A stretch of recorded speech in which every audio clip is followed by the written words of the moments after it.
Este, bueno, para Benamérica y para VAPA es un gran placer presentar hoy a Luis Pulgar. Luis es un consultor internacional reconocido por su competencia para potenciar la capacidad de las organizaciones para generar valor mediante la innovación y el cambio positivo.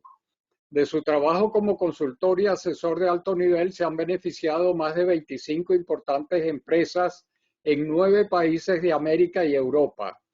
Es autor del libro Verdadero Business Partner: cómo recursos humanos puede ser un auténtico socio del negocio, recomendado por los doctores Dave Ulrich y Jagmeet Sens. Actualmente se desempeña como vicepresidente ejecutivo de la empresa TV Novedades TV Colombia. Tuvo una importante carrera profesional y ejecutiva en la industria petrolera venezolana hasta el año 2003. Alcanzó las posiciones de director de recursos humanos de exploración y producción y miembro de la junta directiva de PDVSA Informática y Telecomunicaciones.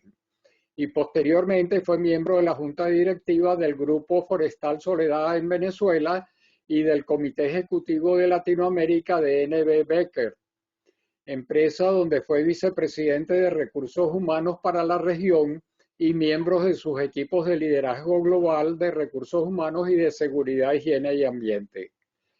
En varias ocasiones actuó como líder de grupos interdisciplinarios de alto nivel en complejos procesos de transformación organizacional hacia esquemas de clase mundial.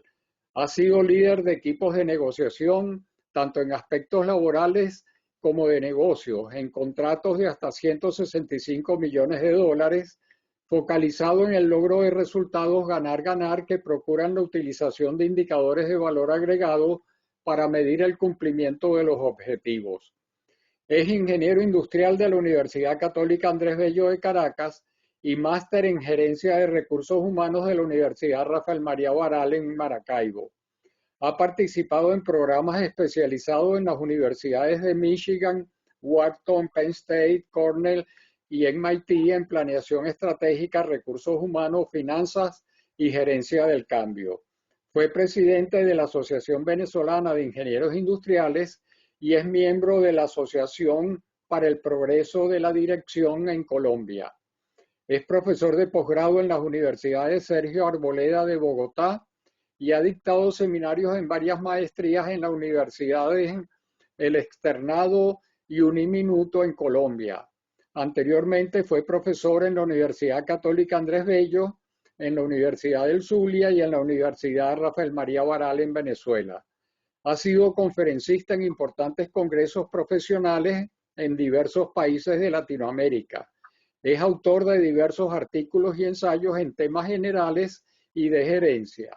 Reside en Bogotá, Colombia, desde el año 2011. Con ustedes entonces, Luis Pulgar. Muchas gracias, Eduardo, y muchas gracias a mis amigos de VAPA y Benamérica por esta oportunidad de estar con ustedes hoy, ¿no? Yo quisiera, bueno, primero saludar a una gran cantidad de amigos que veo en la audiencia, que es bien bueno tomar contacto nuevamente y compartir con ustedes un poco de lo que ha sido la experiencia en los últimos tiempos, ¿no? Pues yo quiero hacer un poquito un contexto de lo que va a ser esta presentación. Esta presentación va a ser en primer lugar el resultado, quizá de ver por el espejo retrovisor lo que ha pasado en los últimos año y medio, en los últimos meses, específicamente desde que comenzó esta situación de la pandemia y quizá un poquito antes, ¿no? Lo que vamos a ver es lo que está basado en la experiencia de un equipo de trabajo que logró llevar adelante una empresa que tiene alrededor de 320 personas en un contexto muy difícil, una empresa comercial aquí en Colombia que tengo la fortuna de dirigir en este momento, y consiste básicamente en contar un poco las ideas, las iniciativas, las tareas, las acciones que cumplimos durante este tiempo para salir adelante y también la visualización que tenemos hacia lo que se ha denominado la nueva normalidad, ¿no? También quería mencionarle que una tendencia que se está dando mucho actualmente es que está ocurriendo que personas que han hecho su carrera como ejecutivos en el área de recursos humanos en empresas importantes están llegando a ocupar posiciones de liderazgo ya a nivel de empresa, ¿no? O sea, ocupando posiciones de CEOs o presidentes de junta directiva. Esta es una tendencia que se está dando en la medida en que estas personas como profesionales del área de recursos humanos hayan logrado cubrir ese rol de verdaderos business partners de la organización. Cuando un profesional es un verdadero socio de negocio, con todas las implicaciones que esto tiene, eso le da una capacidad primero de estar de tú a tú con el resto de sus colegas en los equipos directivos y segundo, en un momento dado llegar a ocupar la posición de liderazgo como en el caso que les voy a contar, ¿no? Y eso es una gran satisfacción. No es fácil. Sabemos que en el mundo este concepto del business partner de recursos humanos que se generó en los años 90, realmente lo desarrolló mi antiguo profesor de la Universidad de Michigan y amigo Dave Orridge en su libro HR Champions. Es una realidad que no siempre, o sea, para que sea una realidad no siempre ocurre así, ¿no? Muchas veces la gente de recursos humanos se queda en tareas más rutinarias, ¿no? Y eso fue lo que me llevó a mí a escribir un libro que fue publicado en el año 2018 con un prólogo de Armando Izquierdo y un epílogo escrito por Eliodoro Ventosilla, que se llama Verdadero Business Partner. Pues el ser el verdadero business partner de recursos humanos es lo que te permite alcanzar después escalones superiores en la organización. Vamos a entrar un poco ya en materia, ¿no? Yo quería contarles que en mi otro rol que tengo como profesor de posgrado en la Universidad Sergio Arboleda, donde doy clases en el MBA y en otra maestría, una materia que es transversal a todas las maestrías de esta universidad, que es una de las más prestigiosas de Colombia en temas de negocios. Bueno, yo diría que transcurría de manera más o menos plácida este tiempo hasta finales del año 2019. En estas clases, pues, uno ya creando el contexto de la materia, yo hablaba siempre de todas las revoluciones industriales que ustedes conocen muy bien, desde la primera revolución industrial en el siglo XVIII, la segunda de la energía y transporte aplicado a la producción, después la tercera, la entrada de la electrónica y la automatización, y la cuarta, en la cual nos estábamos adentrando, que es la transformación digital, ¿no? Y ahí estamos enfrascados en explicar cómo todos nosotros estamos metidos en este tema de la transformación digital y todas las implicaciones que eso tiene para los profesionales de hoy en día, ¿no? Y resulta que en principios del año 2020 aparece la pandemia. La pandemia, yo no sé si todavía si la van a llamar la quinta revolución industrial o no, ¿no? Pero lo que sí es cierto es que cambió la manera de manejar el mundo, la manera de manejar los negocios, la manera de interactuar e incluso la manera de vivir de las personas. ¿Qué fue lo que pasó? Bueno, mucha gente dice que esto fue uno de estos famosos cisnes negros, ¿no? El cisne negro es estos sucesos sorpresivos que la gente dice, oye, la verdad es que si nos hubiéramos puesto a analizar la situación, era predecible, pero nadie lo predijo y de repente no apareció. Visto hacia atrás, no habíamos tenido que dar cuenta, pero no nos dimos cuenta, ¿no? Y esto fue pues, un virus extraño y contagioso y súper agresivo que se propagó muy rápido por todo el mundo. Y nos agarró de sorpresa, ¿no? En ese momento yo me acababa de hacer cargo de esta empresa como vicepresidente ejecutivo y bueno, las perspectivas comerciales de una empresa que está en toda Colombia y tiene tiendas en los principales centros comerciales y tiene un call center, etcétera, eran muy buenas. Resulta que un buen día tuvimos que cerrar todas las tiendas de un día para otro. Tuvimos que cerrar el call center porque ya la gente no podía estar reunida. Entonces usted se podrá imaginar que uno entra en un momento de pánico, ¿no? Ahí nos dimos cuenta que lo que dice el señor Nassim Taleb, que fue el que creó el concepto este del cisne negro, que las empresas somos muy vulnerables a estos cisnes negros, ¿no? Y no nos damos cuenta, ¿no? ¿Qué es lo que ocurre? Pues que estos modelos estadísticos y matemáticos que se usan para pronosticar qué es lo que va a pasar con la sociedad y con las empresas son bien defectuosos y al final las pérdidas son muy superiores a lo que se habían pronosticado. Entonces, el primer aprendizaje es que eh, tratar de predecir los cisnes negros, la verdad es que es muy difícil, ¿no? Y a pesar de que estén todas las señales, es muy difícil que lo logremos. Podrán aparecer algunos profetas por ahí hablando, pero la gente no lo cree. Lo que sí se trata es de construir robustez para el futuro. O sea que si vienen otros cisnes negros, otras situaciones de estas imprevistas, nosotros nos agarra esta situación en una situación mucho más robusta de la que estábamos originalmente, ¿no? Y para eso tenemos que enfrentar todas estas situaciones con una actitud muy positiva, para aprovechar también, porque siempre hay algunas oportunidades en todas las situaciones.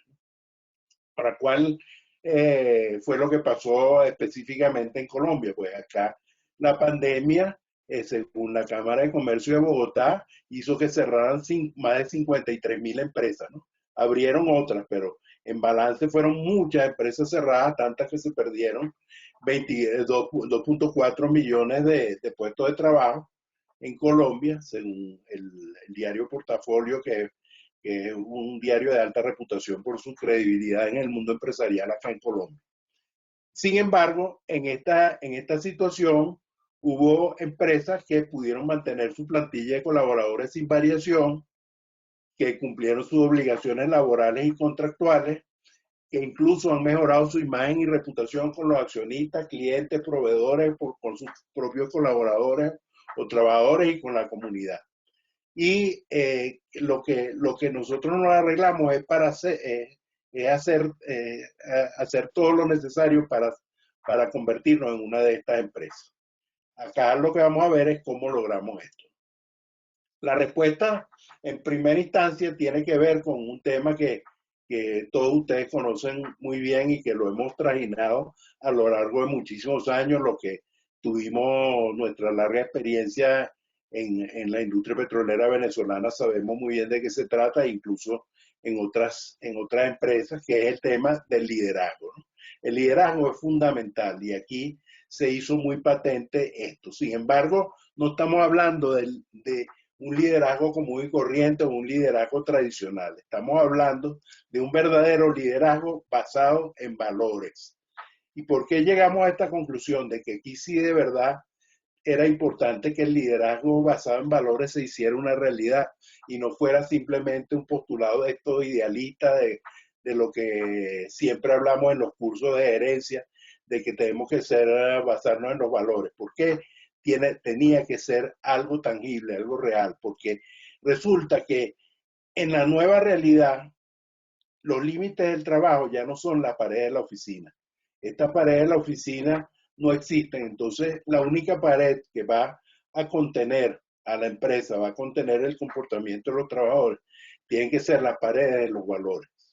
Entonces, si no existen estos valores, pues entonces no va a haber contención, no va a haber un manejo ético y honesto del trabajo. Entonces, esta fue la primera cosa de la que nos dimos cuenta y nos dedicamos a trabajar fuertemente en reforzar estos valores que, si bien habíamos desde que empezamos a trabajar en esta empresa insistido en que se convirtieran en algo de verdad importante para la gente, pues nos dimos cuenta que en esta situación de pandemia era indispensable. Los líderes y este modelo que desarrollamos hace algún tiempo para trabajo de consultoría lo aplicamos a rajatabla. Ah, por cierto, les iba a mencionar que en algunas láminas le va a aparecer, como en esta a la izquierda, un código QR que ustedes lo pueden escanear con su celular y ese código los va a llevar a artículos que hemos escrito sobre la misma materia que estamos tratando para no tener que abundar tanto. Les puse esos códigos QR que ustedes los pueden, así pueden acceder a estos artículos. La, el liderazgo consiste en guiar a la empresa hacia el futuro, en hacerse cargo de la situación, en tomar la iniciativa y en hacerse responsable por lograr las cosas, ¿no? Pero hay una brújula que es la que nos guía en esta situación, ¿no? Y la primera es que si nosotros no predicamos con el ejemplo de los valores, los demás van a pensar que eso no es verdad. Segundo, que hay que ser responsables, exigir responsabilidad, pero también ser responsables nosotros, tratar de a los otros como quisiéramos ser tratados, especialmente en esta situación tan difícil, y entrar en un periodo de permanente formación y de formar a los demás, porque las competencias que siempre hemos utilizado cambian en esta situación y tenemos que aprender nuevas cosas. Los valores no cambian, pero las prioridades sí cambian, ¿no? Entonces, en estos tiempos hay que generar un propósito más grande que nosotros mismos, ¿no? Que tenga sentido para nosotros como personas y que le sirva de inspiración a los demás, ¿no? En nuestras primeras reuniones que hicimos, y por cierto que el equipo del comité ejecutivo de la empresa, que antes se reunía una vez, como máximo una vez a la semana, empezó a reunirse diariamente porque era necesario consolidar algunas cosas, como empezando por el propósito que alineara a toda la organización. Después de que pasamos unos meses reuniéndonos diariamente, empezamos a reunirnos 3 veces por semana. Segundo, la conexión con la persona tiene que ser directa, o sea, ya tenemos que evitar eso de que informamos a la gerencia para que la gerencia en cascada vaya informando a los demás. No, eso no hay tiempo para eso, ¿no? Hay que hacer mucha conexión directa con la gente. Y tenemos que tener siempre un enfoque positivo porque es muy fácil caer en lo negativo, ¿no? Entonces hay que decir, mira, si se pueden hacer las cosas, vamos a trabajar para lograrlo. Aquí nos acordamos de un programa que tuvimos con el doctor Paul Stoltz, que lo llevamos a Petróleo de Venezuela en el año 2000, que era sobre el manejo de la adversidad, ¿no? Y este es un tema que él lo ha desarrollado muchísimo, pero que aquí solamente vamos a recordar algo porque yo en estas situaciones tan complicadas uno tiene que echar mano de todas sus herramientas, ¿no? Entonces la primera que rescatamos fue esta, ¿no? La dimensión core que llama él, que son 4 elementos que tenemos que tomar en cuenta. Primero, que si no tenemos control de la situación o al menos la percepción de que tenemos control, no podemos hacer nada, no podemos lograr nada. Entonces tenemos que ver hasta dónde llega nuestro control de la situación y tratar de ampliarlo al máximo. Segundo, que tenemos que asumir las responsabilidades sobre lo que me compete y actuar para solucionar. Aquí no se puede delegar todo, hay que, y a cada persona hay que hacer que entienda su responsabilidad y la asuman. Tercero, que saber que confinar, como hacíamos en los derrames petroleros, que siempre tratamos de confinar los derrames. Bueno, igualmente la situación que teníamos había que confinarla a su verdadera dimensión, que en este caso, en el caso de la empresa que estamos hablando, era bien grave, ¿no? Porque teníamos varias decenas de trabajadores regados por todo el país y que de repente se quedaron sin actividad. Bueno, había muchas cosas que hacer, pero la idea era confinar para poder pensar claro y tomar acción. Y cuarto, tratar de ver la luz al final del túnel, ¿no? Saber que estamos en una situación coyuntural y que tenemos que resolverla. Bueno, esto lo aplicamos, repasamos lo que era, yo desempolvé mis antiguos documentos que tenía sobre esto, lo empezamos a compartir y realmente nos ayudó mucho. En esta etapa de crisis, nosotros ahora viéndolo hacia atrás lo vimos en cuatro etapas, ¿no? La primera fue la emergencia, ¿no? Nos quedamos paralizados, pero inmediatamente reaccionamos para superar esta parálisis, es como en las emergencias de las clínicas, ¿no? Que hay que detener la hemorragia y hay que dar los primeros auxilios, ¿no? Subsanar algunas cosas. Después, en la parte de transición, dar un apoyo emocional a la gente, diagnosticar para ver dónde estamos parados. Hay una cosa importantísima que es localizar a las mejores personas en la organización, estén donde estén, porque hay veces que hay que agarrar a esta persona que tiene liderazgo natural y ponerla a hacer cosas, ¿no? Microproyectos para salir adelante. Después implementar soluciones rápidas usando a esos mejores que localizamos. Ahí hay que olvidarse un poco de la jerarquía y de todas estas cosas y poner a esta persona al frente de estos mini proyectos para adaptar y mejorar los procesos. Ahí una de las cosas esta fue crear procesos, crear estructura, ¿no? Para esto, pero esto lo vamos a ver un poquito más adelante, ¿no?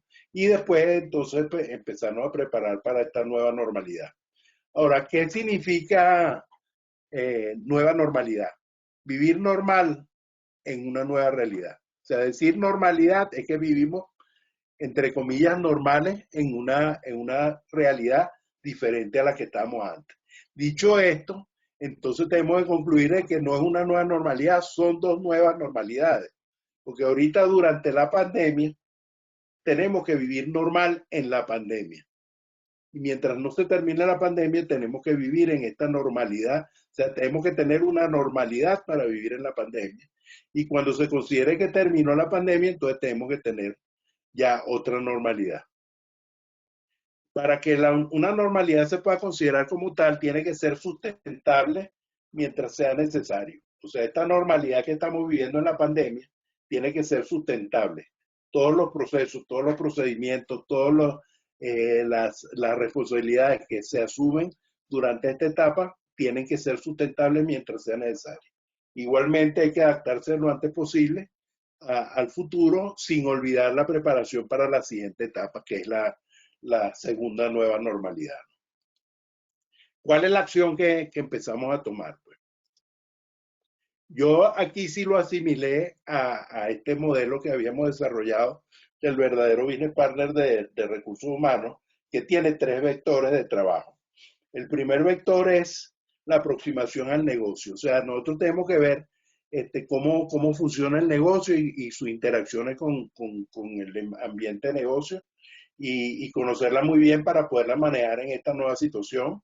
Segundo, posicionarnos como personas o como ejecutivos dentro de la empresa para poder ser respetados y que nuestros lineamientos sean seguidos. Y tercero, hacer que nuestra gestión sea lo más efectiva posible. Esto igualmente lo rescatamos y lo pusimos al servicio de la nueva situación. Estos tres vectores, cada uno tiene varios componentes que lo vamos a utilizar como hilo conductor de lo que falta de esta conferencia para que ustedes vean cómo los empleamos. Son estos 8 que están aquí, no los voy a ahorita insistir porque vamos a verlo a lo largo, ¿no? En primera instancia, tenemos dos que son de aproximación al negocio, que es entender cómo se inserta la empresa en la cadena de valor de la sociedad y cómo funciona la cadena de valor interna. Tanto nuestra interacción con la sociedad como la cadena de valor interna fueron seriamente afectados por la situación de la pandemia, entonces teníamos que actuar en consecuencia. Y por otro lado, comprender y aprovechar el mundo digital. Esto ya es una tendencia que venía de antes, como les había dicho, pero que aquí se tuvo que acelerar al máximo. Ok, si nosotros decimos, bueno, mira, tenemos que cerrar todo esto y tenemos que ponerlo a funcionar de manera remota, eso por supuesto le da una relevancia enorme al tema tecnológico, ¿no? Entonces tenemos que trabajar fuertemente en el tema tecnológico y eso fue lo que hicimos. Entonces, algunos elementos que entran en esta discusión estratégica para darle forma a la nueva normalidad son, primero, que hay que repensar los contratos sociales, ¿no? Aquí en Colombia, por ejemplo, y ha ocurrido en muchos otros países, el Estado empieza a jugar un papel esencial y ampliado. una gran cantidad de planes de estímulo económico. O sea, el Estado dijo, bueno, vamos a ayudar a las empresas para que no cierren. Entonces nosotros tuvimos que poner un equipo de trabajo que se pusiera a estudiar todas esas posibilidades que está dando el Estado para apoyar a las empresas y tratarlas de aprovechar al máximo, y así hicimos, ¿no? Eso consistía en subsidios, en financiamiento, en plazos, en aplazamiento de las obligaciones impositivas, etcétera, ¿no? Pero si no sabemos que existen, si no las organizamos, si no hacemos un plan de acción para aprovecharlas, no le podemos realmente utilizar bien, ¿no? Segundo, tenemos que definir el futuro del trabajo según lo estamos haciendo, porque hay nuevas tecnologías y nuevas prácticas en todos los aspectos de la vida que se harán permanentes, ¿no?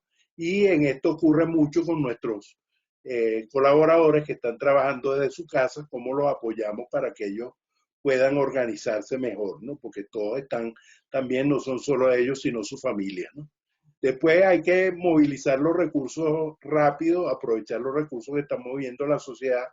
Nosotros vimos que, bueno, hubo países que construyeron hospitales en 10 días, aparecieron nuevas herramientas para mapear cómo estaban ocurriendo los contagios, hacia dónde se están moviendo. En el caso nuestro, cerraban ciudades, abrían ciudades, centros comerciales, tuvimos que negociar con muchos de ellos, etcétera, etcétera. O sea, hay una movilización de recursos a gran escala. Y después, volver a la regionalización. Hace 2 años esto hubiera parecido una locura, ¿no? Nosotros pensamos que el mundo está globalizado y que eso era irreversible. Resulta que cuando arranca la pandemia nos damos cuenta que cada país se le está arreglando a su manera, ¿no? Sálvese quien pueda, cada quien, si es Alemania, lo maneja de una forma, España de otra, Estados Unidos de otra, y Colombia de otra, y Venezuela de otra, ¿no? Cada país lo hace según sus condiciones y según su situación, entonces nos damos cuenta que esta tendencia antigua a la globalización nos estaba afectando porque los nodos de la cadena de suministro estaban siendo afectados seriamente, ¿no? Entonces nosotros tuvimos que empezar a ver cómo localizamos recursos locales cercanos para regionalizar el manejo de cosas que antes estábamos confiados manejándolas a nivel globalizado. En el caso de Colombia, para darle un ejemplo, y esto fue consecuencia no solamente de la pandemia, sino de las situaciones de protesta que hubo en los meses recientes, el puerto de Buenaventura, donde entra gran cantidad de insumos que se utilizan en la empresa, estuvo cerrado y bloqueado, ¿no? Lo cual nos afectó, bueno, la distribución, etcétera, ¿no? Y igual la importación de productos. Que han hecho bueno, nos pusimos a ver qué estaba pasando en el mundo, ¿no? Entonces estamos viendo que las empresas estaban haciendo análisis en 9 temas que llaman los imperativos estratégicos, ¿no? 3 que se refieren a repensarse como empresa, ¿no? ¿Qué somos? Nuestro propósito, nuestros valores, nuestra cultura, ¿no? ¿Cómo operamos? ¿Cómo está estructurada la empresa? ¿Cómo se toman las decisiones? ¿Cómo se maneja el talento? ¿Y cómo vamos a crecer en esta nueva situación?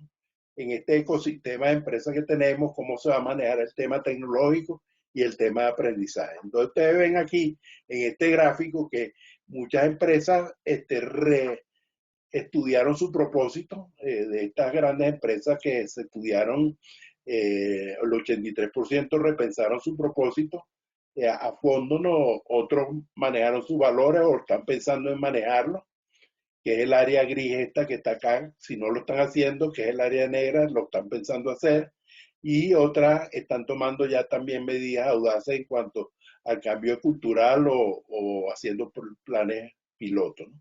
En cuanto a la estructura, lo mismo, hay 10% que ya de una vez modificaron su estructura, otros que la están pensando y otras que no están haciendo nada, pero sí en el manejo del talento sí hubo cambios ya tomados de inmediato de manera considerable, ¿no?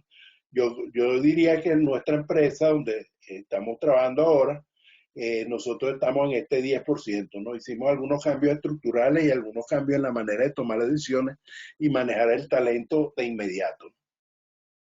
Después, ¿cómo vamos a crecer? Bueno, es bien importante, tuvimos que repensar nuestra agenda tecnológica, tanto desde el punto de vista de infraestructura como desde el punto de vista ya de, de, de facilidades de cambio tecnológico, y replanteamos una nueva agenda tecnológica que la estamos ejecutando desde mediados del año pasado.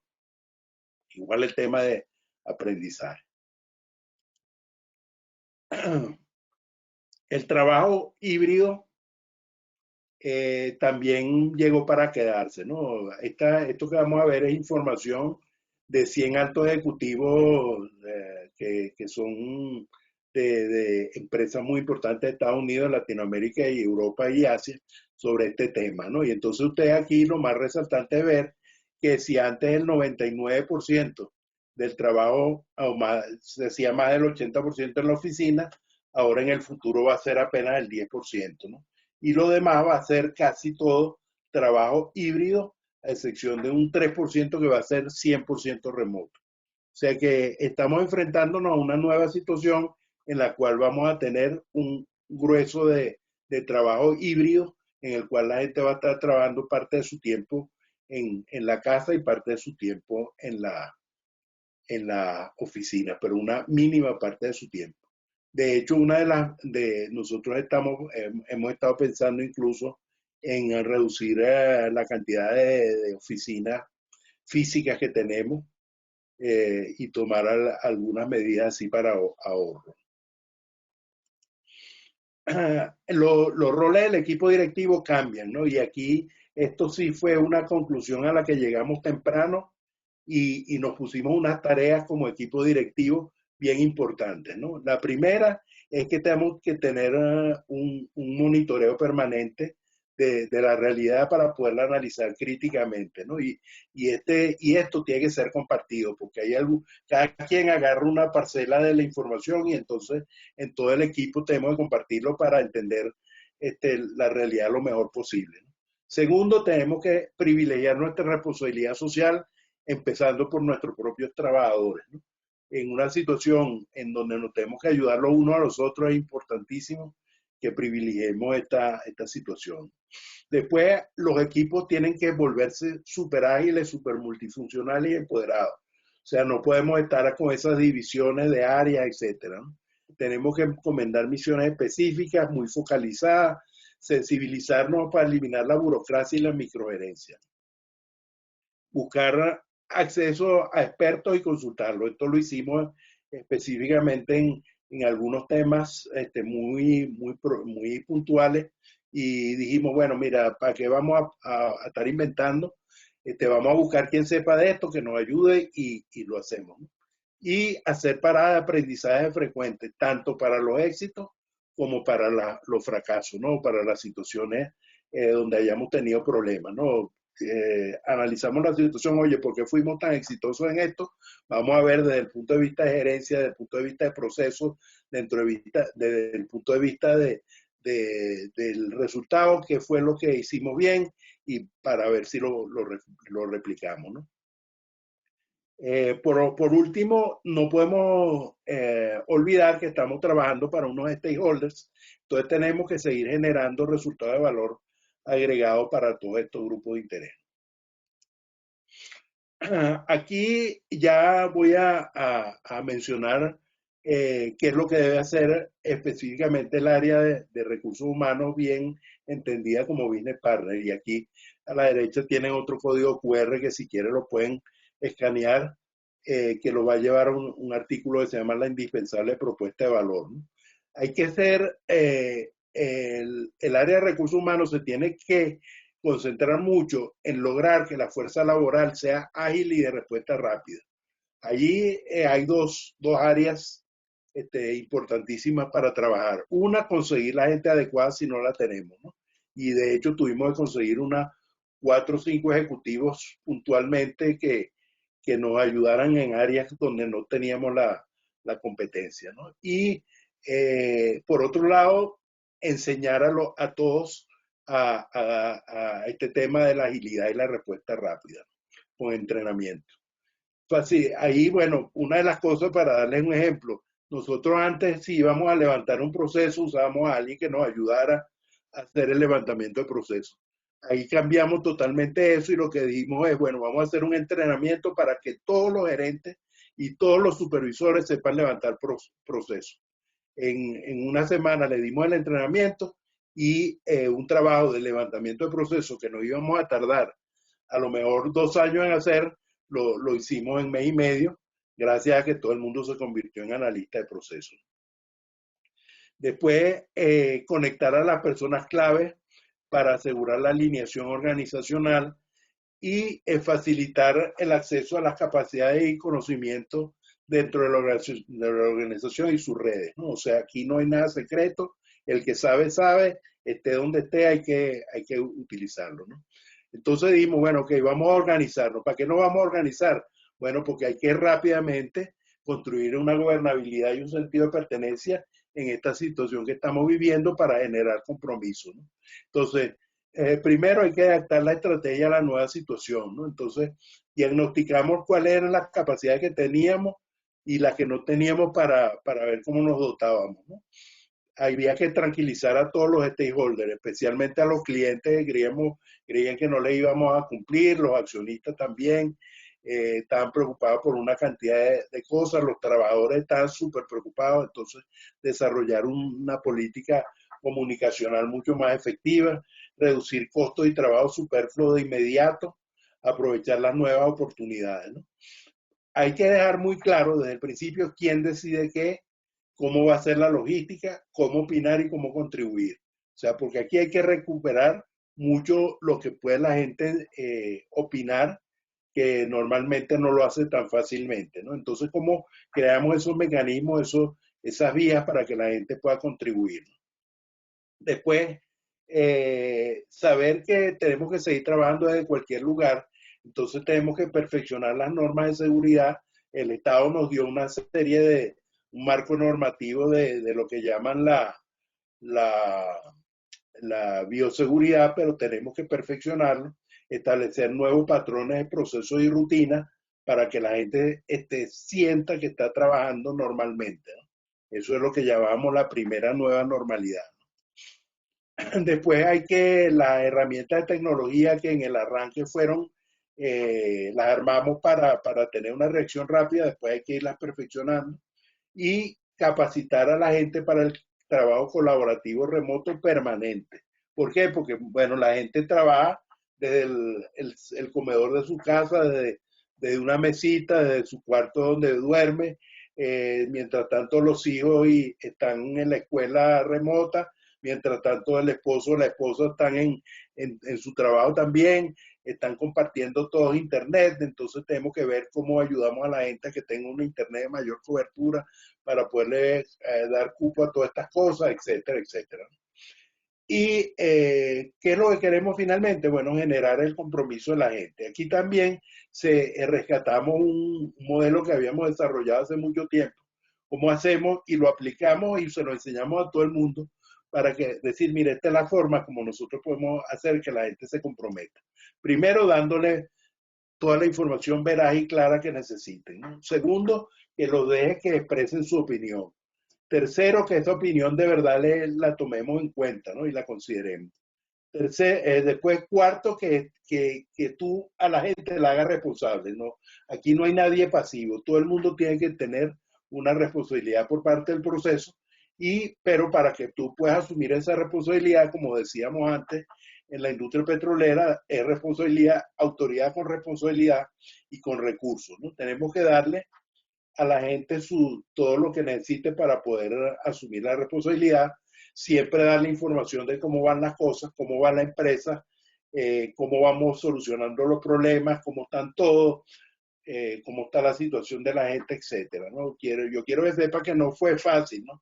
Se nos contagió la gente de COVID, tuvimos la lamentable pérdida de una de las gerentes, una señora de 48 años, excelente trabajadora. Se enfermó ella, su padre y su madre, y resulta que los tres lo hospitalizaron, los tres llegaron a terapia intensiva y el papá y la mamá salieron y ella falleció. También el hijo de una gerente de 30 años también falleció en una ambulancia cuando Bogotá no tenía unidades de cuidado intensivo, lo estaban sacando de la ciudad y no llegó. O sea que tuvimos unas pérdidas muy dolorosas que nos afectaron a todos y tuvimos que manejar, ¿no? Entonces, al final hay que reconocer a la gente y compensarla por estos logros para lograr el compromiso. Teniendo esto claro y teniendo esto claro todos los gerentes, entonces nos dejamos de mandonear y nos dejamos de estar simplemente dando instrucciones y nos dedicamos a generar equipo, ¿no? La organización ya no puede funcionar como una pirámide, tiene que estar como una red, ¿no? Y eso fue lo que hicimos, una red donde todas las áreas están interconectadas y tenemos unos proyectos andando que son interdisciplinarios, ¿no?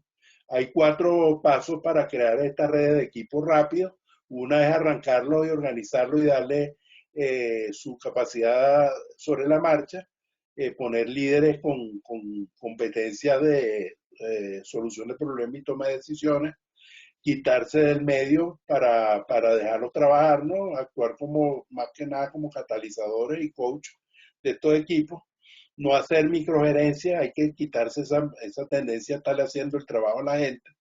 Y el equipo directivo tiene que ser champion de la comunicación, la colaboración, ser muy auténtico y transparente y tomar riesgos inteligentes, ¿no? No estar penalizando a la gente por si hubo una equivocación, tuvimos alguna, pérdidas pequeñas y tal, pero manejarlo esto como aprendizaje, ¿no? Y después impulsar a la autoorganización de la gente y a sustentar los equipos y la red. Aquí hay otro código QR que lo va a llevar a un artículo que se llama Ni nativos ni inmigrantes, todos somos ciudadanos digitales. Este artículo lo desarrollamos hace algún tiempo porque dijimos, mira, yo no creo en ese tema de que, oye, yo soy viejito, entonces yo soy un inmigrante digital y para mí es difícil, o aquel es un chamo y entonces ese nació ya con el iPhone bajo el brazo y se la sabe todo, ¿no? Eso en el fondo no es del todo cierto, ¿no? Lo que sí es cierto es que todos, querámoslo o no queramos, somos ciudadanos digitales. O sea, igual que nos obligan la ley de nuestro país, la tenemos que cumplir, la conozcamos o no, también tenemos que aprender a vivir como ciudadanos digitales con todos estos temas que tienen que ver con la digitalización, ¿no? Que van desde la información, la comunicación, los contenidos, la resolución de problemas. Entonces, es muy, muy importante que todos entendamos esto. El cuarto aspecto, y yendo con el mismo modelo, el verdadero business partner es la generación de ideas innovadoras para transformarlas en realidades, ¿no? El foco de la innovación en el caso de esta situación que estábamos viviendo era que teníamos que tener una nueva marca de liderazgo. O sea, aquel líder prototipo que habíamos pensado antes tenía que adaptarse a esta nueva situación y también una nueva marca del empleador. Empezamos a tener rotación en algunos casos de trabajo operacionales por múltiples situaciones y circunstancias de la gente. Entonces, vimos que nuestra marca del empleador, o sea, nuestros avisos publicitarios buscando gente, nuestra fuente de trabajadores, no estaban funcionando igual. Entonces hubo que repensar cómo nos vamos a convertir en una atracción para atraer gente buena, ¿no? Y, por ejemplo, para darle un ejemplo sencillo, si nosotros siempre habíamos utilizado para el call center una gente que fueran muchachos jóvenes, que vieran esto como un trabajo profesional, entonces modificamos, habiendo tanta gente que se quedó sin empleo, porque una persona mayor o una persona retirada, un administrador de empresa no puede trabajar en un call center siendo una persona experimentada, si esta es una oportunidad de tener un trabajo. Después había que localizar y desarrollar a los mejores líderes actuales y futuros rápidamente.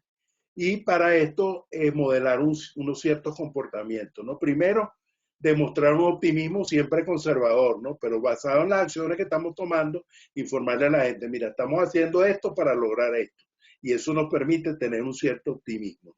Seguir siendo un modelo de los valores, ser muy empático, especialmente en la tragedia, como les mencioné antes. O sea, no es que estamos focalizados en producir y no nos ocupamos de la gente, y ser muy accesible a la gente, ético y transparente, ¿no? ¿Para qué? Para seguir generando este sentido de propósito, inspirar a la gente con confianza en el futuro y reforzar nuestra credibilidad como líderes, ¿no?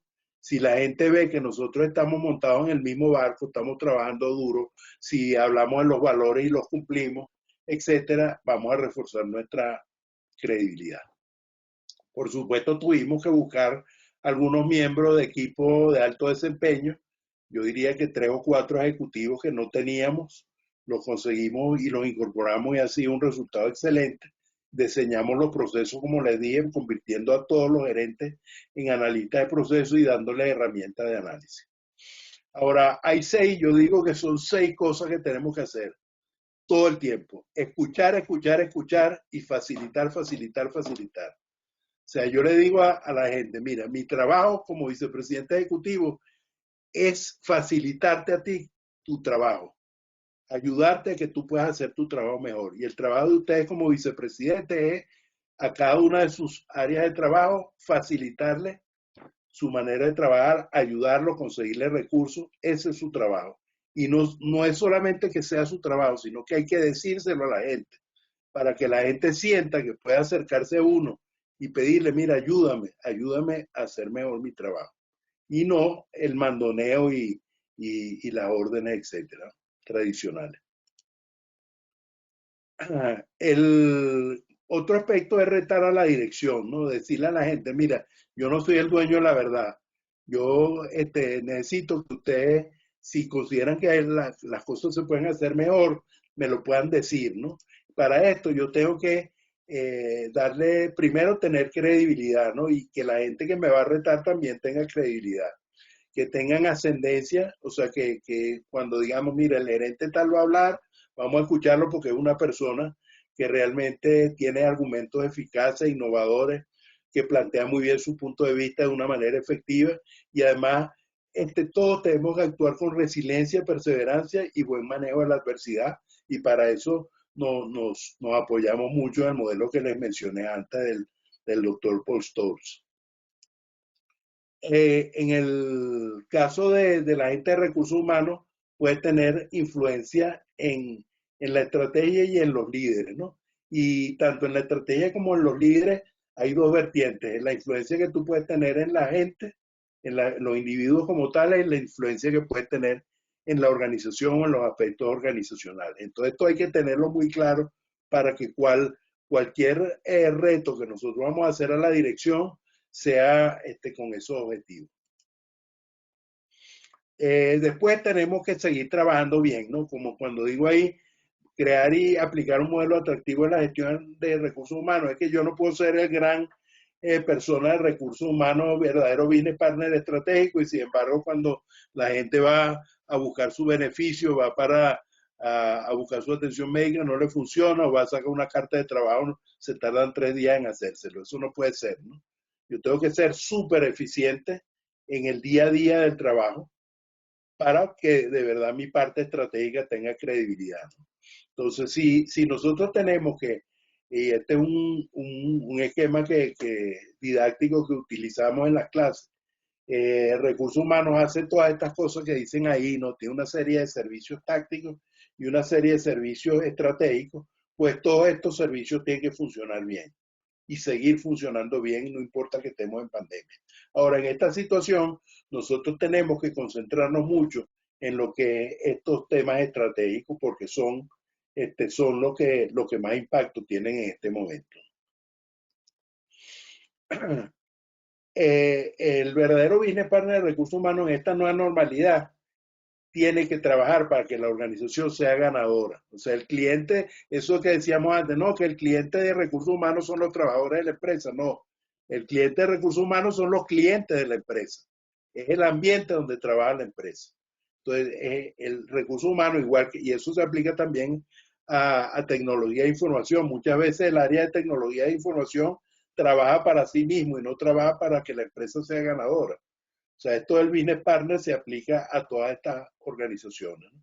Entonces, tenemos que hacer que la organización sea ganadora. ¿Y cómo vamos a saber si es ganadora o no? Bueno, primero, si la organización funciona mejor, si tenemos más y mejores clientes, que es el caso que hemos logrado. después que nuestros trabajadores se sientan con mayor bienestar, que nuestros proveedores y la comunidad crean en nosotros, o sea, nosotros vemos que la imagen de la empresa ha mejorado, el posicionamiento, la reputación de la empresa está mucho mejor, entonces eso es un signo de éxito y también que los inversionistas están confiando en lo que estamos haciendo. Aquí recursos humanos puede ayudar en dos cosas, ¿no? Primero, ayudar al negocio que se adapte a la nueva normalidad y adaptarse a sí mismo para esta nueva normalidad, ¿no? Hay una serie de temas en los cuales recursos humanos apoya al negocio y aquí hemos insistido mucho en poner a recursos humanos, mira, todo el tiempo tiene que estar focalizado en apoyar al negocio en esta nueva normalidad. Primero, contribuir a que sea consciente de las tendencias y para eso hay que estar al tanto de las tendencias para adaptarnos lo más rápido posible. Oye, que si está la situación de la vacunación, ¿qué estamos haciendo? ¿Cómo estamos consiguiendo la vacuna para nuestros trabajadores? Tenemos que ser miembros bien activos del equipo de liderazgo del negocio.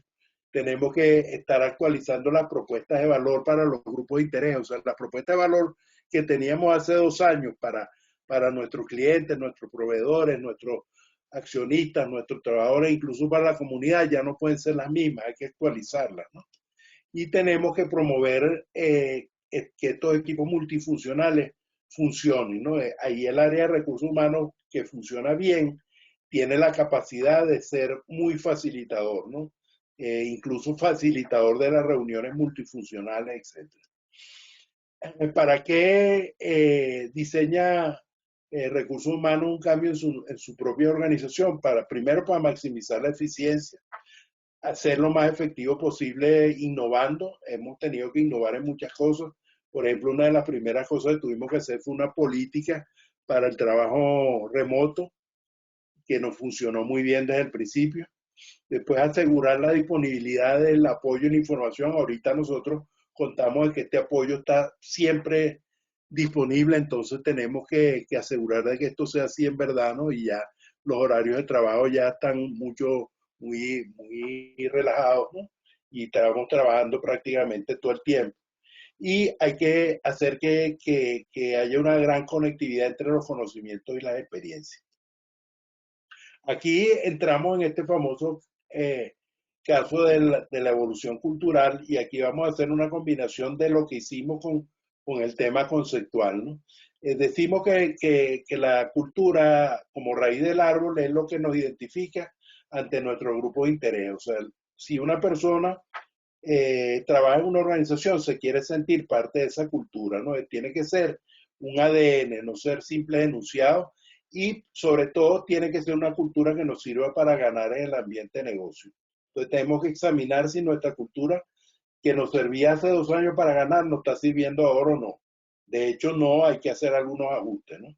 En estos recursos humanos es una especie de arquitecto de la cultura y los líderes son los que la construyen, ¿no? Antes la oficina era nuestro centro tradicional de creación de cultura y sentido de pertenencia y como tenemos año y medio que no vamos para la oficina, esto cambia, ¿no? Entonces tenemos que hacerlo de una manera muy diferente. Si nosotros tomamos esta aproximación que es didáctica que hacemos, ¿no? Decimos que la conducta es una función del individuo, del ambiente y del tiempo. Y si tenemos muchas conductas repetidas, tenemos un hábito. Y si este hábito se da a la N en una cantidad de gente, ya se puede decir que estamos hablando de una cultura. Y si que tenemos una serie de culturas, una gran cantidad de costumbres compartidas, estamos hablando ya de la cultura en sí. Entonces nosotros tenemos que tener trabajar algunos elementos que nos van a dar esta nueva cultura empresarial que hemos estado desarrollando en estos 2 últimos años, ¿no? Primero, la parte de la productividad, ¿no? Parece mentira, pero ahora se hacen, y esto está cuantificado, 150 más reuniones que antes, se hacen muchísimo más emails, se intercambian más documentos y el número de chats ni les digo, ¿no? Ustedes lo saben muy bien que se ha multiplicado por N, ¿no? Entonces, esto hay que gerenciarlo, porque esa productividad alta que digamos que se da con todo este incremento en el nivel de actividad, por otro lado nos esconde un agotamiento de la gente, ¿no? Que tenemos que mejorarlo. tenemos que hacer mentoría, pero la mentoría remota no es la misma mentoría que hacíamos antes cuando nos reuníamos en una oficina y nos damos cuenta de que las agendas están copadas y que se ha perdido mucho de la privacidad también, a pesar de que estamos trabajando privadamente en las casas, ¿no? Entonces, ahí hay mucho trabajo que hacer en esto, pero lo importante es tenerlo presente, ¿no? Siempre tenemos los 4 elementos que nos permiten la gestión del cambio exitoso y esto lo tenemos que tener muy claro y lo tienen que tener muy claro todos los gerentes. Primero, si tú quieres cambiar algo, me tienes que decir qué es lo que vas a cambiar. Segundo, cuáles son las conductas asociadas a este cambio, a este nuevo concepto. Después, darle soporte estructural a esas conductas. Por ejemplo, en el caso del trabajo remoto, ¿cuál es el soporte estructural del trabajo remoto? Pues la nueva política de trabajo remoto, ¿no? Que te permite, te da las pautas de cómo vas a trabajar. Y por último, los recursos. Si yo quiero que la gente trabaje en su casa, oye, tiene una internet débil, le tengo que ayudar a tener una internet robusta. Si no tiene la computadora que necesita, tengo que ayudarlo a tener esa computadora de una forma u otra. O sea, tengo que ayudarlo a configurar su espacio de trabajo, etcétera. Esto lo tenemos que tener en cuenta todos los gerentes. Algunos aprendizajes de esta época es que, primero, que lo verdaderamente relevante no es el cumplimiento del horario de trabajo, ¿no? Al principio tratamos de replicar el horario de trabajo, ¿no? Después nos dimos cuenta que eso no tenía sentido, ¿no? Porque ya la premisa de diseño cambiaron, entonces lo importante es el cumplimiento de los objetivos, ¿no? Y si esos objetivos están bien claros, entonces sí lo podemos hacer. Ahora, ¿cuáles son esos objetivos? Pues hay que nivelar las expectativas. Como decía un amigo mío hace tiempo, que él se ha divorciado 3 veces por no nivelar sus expectativas con la contraparte, ¿no? Hay que nivelar las expectativas para que estemos claros. Si vamos a cumplir objetivos, ¿cuáles son esos objetivos? ¿Cómo van a ser cumplidos? ¿Qué es lo que queremos nosotros lograr, ¿no? Después, tenemos que ser muchísimo más flexibles para reconocer los retos de cada población y darles la comodidad para que puedan trabajar en su casa, ¿no? A veces tienen varios trabajando en la casa, a veces tienen los hijos estudiando, etcétera. Hay muchas angustias y limitaciones y tenemos que tener los oídos abiertos para escuchar todas estas situaciones y ayudar a la gente dentro de lo posible, ¿no? Hay un punto importantísimo que determinamos, es que hay que alentar la visibilidad. O sea, en esta época de trabajo remoto la gente tiende a esconderse, ¿no? Por ejemplo, eso de no prender la cámara, de no, que tú no tienes la persona frente a frente y no puedes detectar el lenguaje corporal, etcétera, etcétera, ¿no? Hay que alentar la visibilidad. Para esto hay que moderar con habilidad, pero también con autoridad, ¿no? Y el hecho de que seamos flexibles no quiere decir que no tengamos que tomar decisiones y que no tengamos que hacer las cosas, ¿no? Otra cosa es que nosotros, como la gente tiende a esconderse, también tiende a no participar, ¿no? Entonces tenemos que conocer mejor la gente para conocer sus capacidades y tratar de sacarle eso que ellos pueden dar, ¿no? Y ahí tenemos que detectar cuando la gente está distraída, por ejemplo, en las reuniones, cuando está evadiendo las responsabilidades y precisarlo, ¿no? Precisarlo activamente. Nosotros, una de las cosas que yo tuve la suerte es que justo antes de la pandemia en la universidad estaban preparándonos a todos los profesores para el manejo de aulas virtuales, ¿no? Y allí aprendimos a usar muchos temas tecnológicos, por ejemplo, en el Zoom ahí y en otras plataformas hay facilidad para crear mini grupos de trabajo que tienen que dar respuesta rápida y entonces esto facilita que la gente no evada las responsabilidades, ¿no? Porque cuando armamos un grupo más pequeño y le damos las herramientas para procesar opiniones rápidamente, por ejemplo, esa donde se hacen votaciones rápidas o opiniones rápidas, entonces ahí obligamos a la gente que participe. Por otro lado, hay que seguir generando espacios de comunicación informal y bienestar, ¿no? Nosotros, por ejemplo, hemos hecho reuniones sociales en las cuales a los 300 y pico de empleados les enviamos a cada uno un kit para participar en la reunión, ¿no? Y el kit en diciembre fue, por ejemplo, una botella de vino para que la gente pudiera participar en el brindis, ¿no? O sea, no, hacer que de alguna manera que la gente en esos espacios de comunicación pudiéramos seguir interactuando. Después tenemos que generar confianza. Aquí hay un tema didáctico que es muy interesante, ¿no? Nosotros decimos que la confianza es indispensable, ¿no? Pero tiene cuatro componentes que son como cuatro patas de una mesa, que si falta uno, se cae la confianza, ¿no? Primero hay que ser creíble, que hablemos con propiedad, que no estemos inventando, que no estemos improvisando tanto, ¿no? Que seamos sólidos, cada uno de nosotros. Lo segundo, que seamos confiables. O sea, que si prometemos algo, lo cumplamos. Si decimos que vamos a terminar un proyecto tal día, lo terminemos. Si decimos que vamos a llegar puntuales a la reunión, llegamos puntuales. Si la reunión va a durar tanto, etcétera, ¿no? Ser muy confiables. Tercero, las relaciones tienen que ser de alta calidad. O sea, tiene que haber reciprocidad, tiene que haber aproximación, tiene que haber amabilidad. O sea, es muy difícil que si uno está manejando una organización, la gente no se le pueda acercar o tema acercársele a uno, ¿no? Eso hay que manejarlo con mucha calidad, ¿no? Y por último, hay que demostrar que uno no está pendiente de su propio beneficio, sino del beneficio colectivo, ¿no?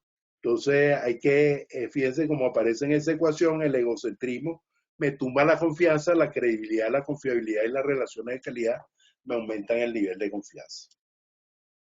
Las relaciones de calidad significa, entre otras cosas, conocernos mucho mejor, compartir las historias, dejar que la gente comparta su historia, lo que es importante para cada uno en estos momentos, ser muy honestos, directos, sinceros, permitirle a la gente ser ellos mismos, pero con comodidad, ¿no?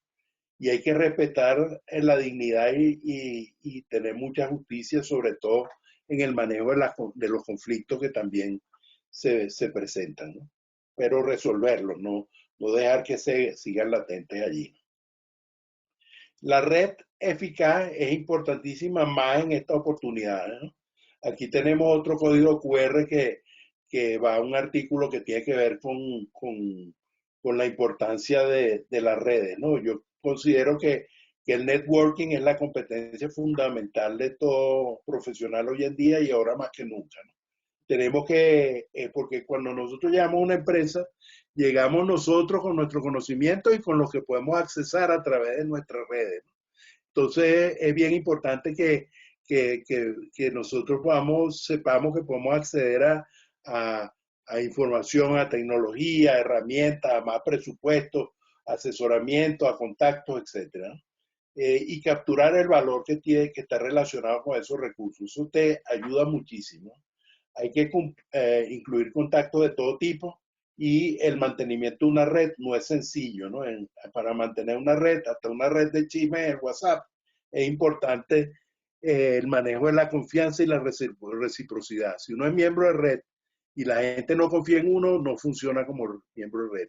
Igualmente, uno no puede estar en una red solamente para recibir, ¿no?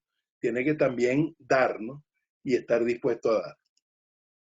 Ahora vamos ya en la recta final a decir, bueno, ya estamos pensando en cuando nos quitemos la mascarilla o el tapaboca, ¿no? En esta transición hacia la segunda nueva normalidad.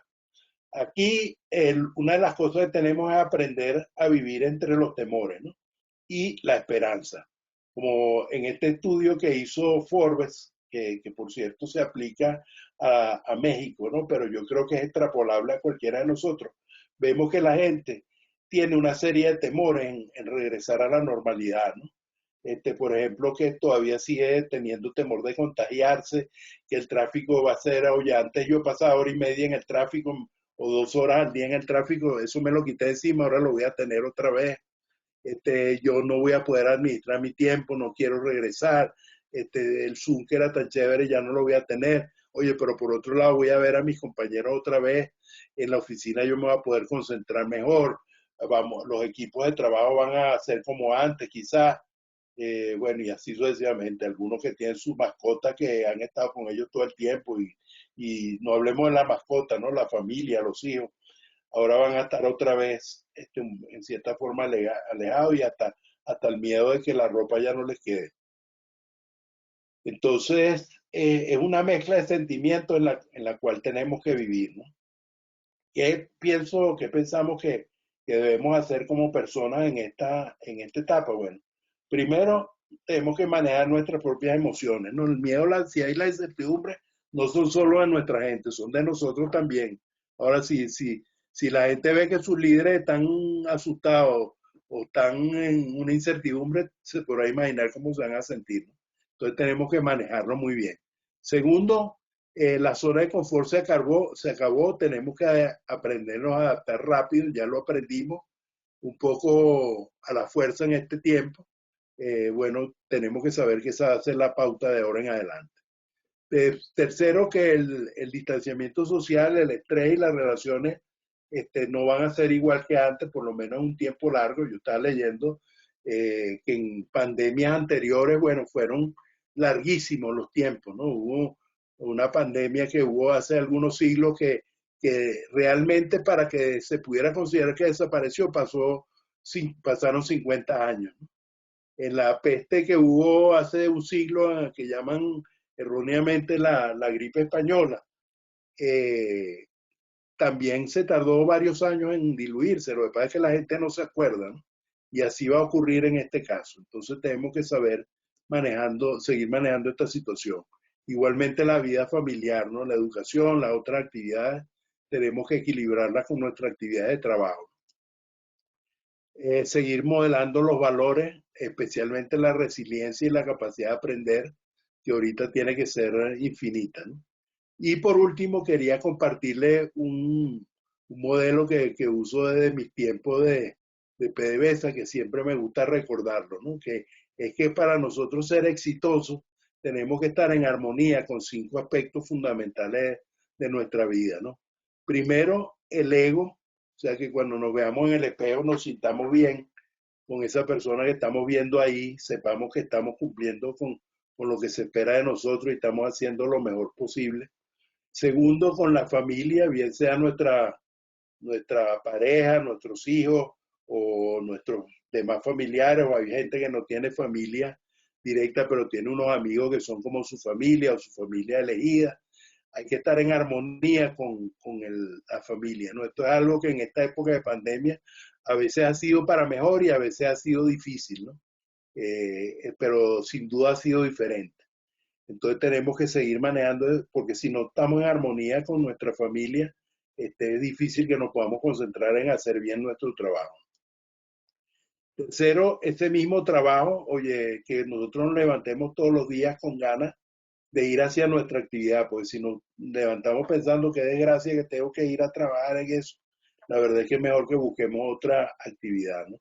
Yo creo que estar en armonía con ese trabajo que estemos haciendo, bien sea nuestro trabajo remunerado, no remunerado, la actividad en general que estemos haciendo es importantísimo.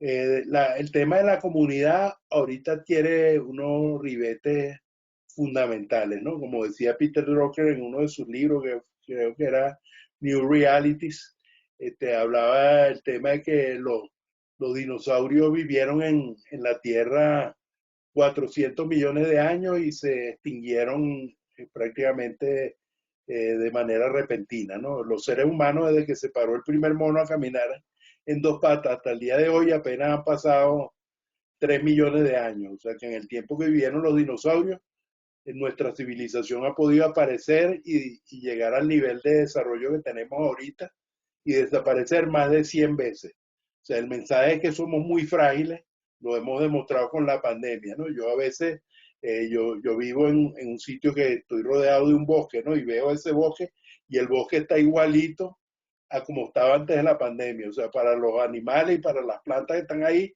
el tema de la pandemia ha sido indiferente, ¿no? Ellos pudieran haber seguido igual y hasta mejor sin el fastidio nuestro, ¿no? Si no tuviéramos nosotros. O sea que si nosotros queremos como raza o como ente perdurar, tenemos que ayudarnos mutuamente, ¿no? Y por último, algo que todos queremos, si a veces sin darnos cuenta, es dejar un legado realmente significativo, ¿no? Y ese legado, cuando yo vi esto por primera vez, este modelo que fue en uno de estos viajes a Suecia para las reuniones con la gente de Nina allá, ellos decían que ellos lo llamaban lo que van a poner en tu lápida cuando te mueras, ¿no? Cuando se usaban lápidas en los cementerios, porque ahora las cosas han cambiado un poco, pero el legado siempre todos lo queremos dejar y queremos ser bien recordados, ¿no? Recordados bien. Y ese legado no lo construimos el último día ni la última semana antes de irnos, sino que lo estamos construyendo toda la vida, ¿no? Y si eso lo tenemos presente, yo creo que vamos a trabajar en función de dejar un buen legado, ser recordados como alguien que contribuyó a dejar el mundo mejor que como lo encontró. Pues bueno, con esto, queridos compañeros, quiero cerrar esta charla y bueno, y por supuesto abierto a lo que ustedes quieran preguntar o comentar. Muchísimas gracias por su atención. Bueno, Luis, extraordinariamente bueno y era lo que me esperaba de ti, porque realmente cuando tú hablas bajo el punto de vista de la experiencia, pero le pones el marco conceptual adecuado, entonces es muchísimo más fácil no solo de entenderlo, sino de aplicarlo a otras situaciones. Muchísimas gracias por esa charla. Ahí hay una serie de preguntas y la primera es casi que una proyección. Bueno, ¿cómo ves ahora la situación de Colombia? Bueno, fíjate, esa es una pregunta. Tú sabes que hace un tiempo un amigo me decía que cuando tú dices en una charla, esa es una buena pregunta, es porque no sabes la respuesta, ¿no? Cuando, cuando dice que es una excelente pregunta, es que sí sabes la respuesta. Y cuando dice que es una pregunta realmente importante, es que sabes la respuesta y tienes una lámina para explicarla, ¿no? En este caso, digamos que es una buena pregunta, ¿no? El futuro de Colombia, como en todos nuestros países de Latinoamérica, no está sencillo, ¿no? Depende mucho de todos los actores. Yo sé que hay muchos actores trabajando para que Colombia pueda superar estas situaciones difíciles por las cuales ha atravesado y hay otros que están trabajando justamente en sentido contrario, ¿no? Pero yo siempre tiendo a ser optimista, ¿no? Yo creo que aquí hay una base de recursos de gente educada. Aquí, bueno, nada más que en Bogotá existen decenas de universidades, de gente que se está formando, gente que quiere vivir mejor en el futuro, ¿no? Y yo creo que va a depender mucho de que estos actores que quieren el bien para el país puedan, puedan asumir posiciones de responsabilidad y sobre todo que tomen las decisiones difíciles que hay que tomar, ¿no? Pero los recursos, tanto humanos como materiales, como de visión, yo creo que el país lo tiene para salir adelante y en ese sentido yo soy optimista.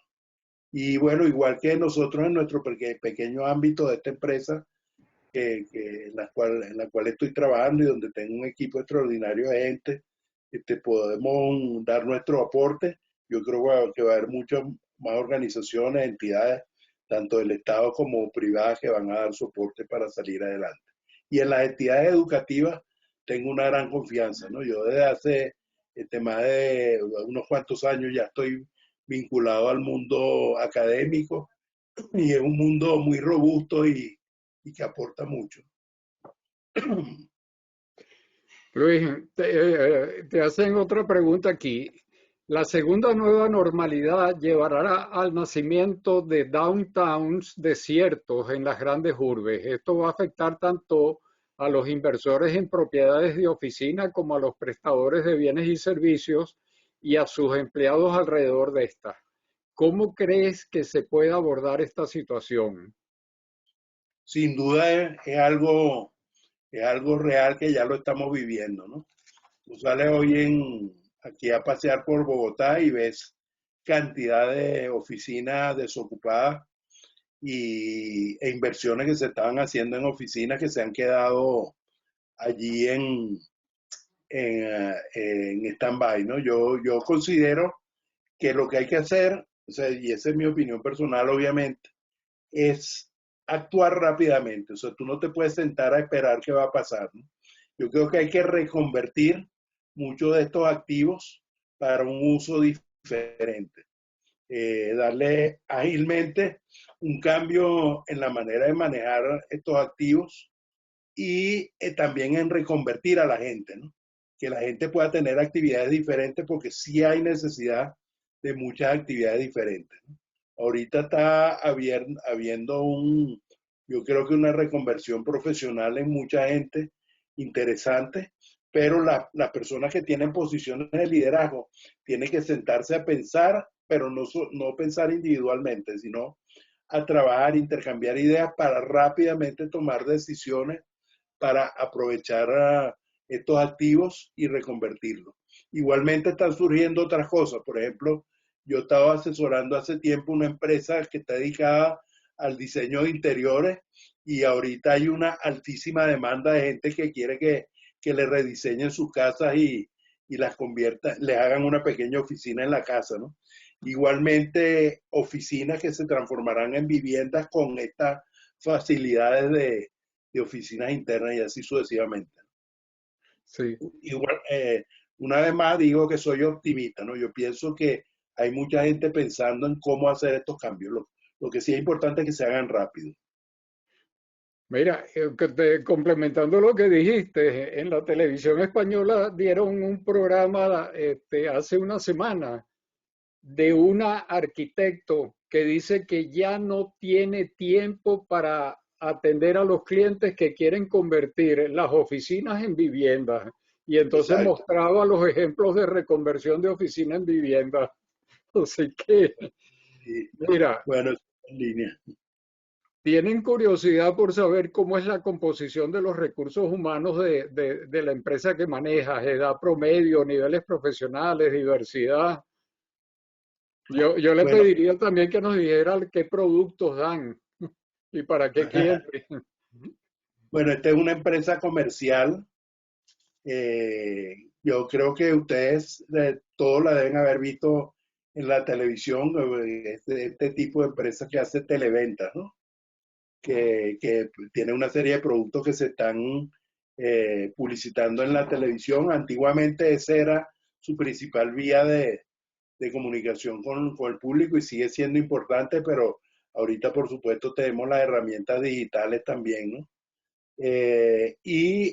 Son productos o sea, la visión y la misión de la empresa que la reconvertimos hace año y medio es no es vender productos, sino mejorar la calidad de vida de la gente a través de una serie de productos que te sirven para tener mucha más facilidad en los hogares, en las oficinas, en la gente en general, ¿no? Entonces esto es lo que hace esta empresa, tiene tiendas en los principales, 36 tiendas en este momento en los principales centros comerciales de toda Colombia, 24 en Bogotá y otras el resto del país, y un call center que maneja alrededor de 80 personas, aparte de todos los temas administrativos, por supuesto, el nivel profesional, bueno, tenemos muchos profesionales universitarios y también tenemos personas que trabajan a ese nivel operativo, que incluso muchos ya también son técnicos superiores o lo equivalente a lo que llamamos en Venezuela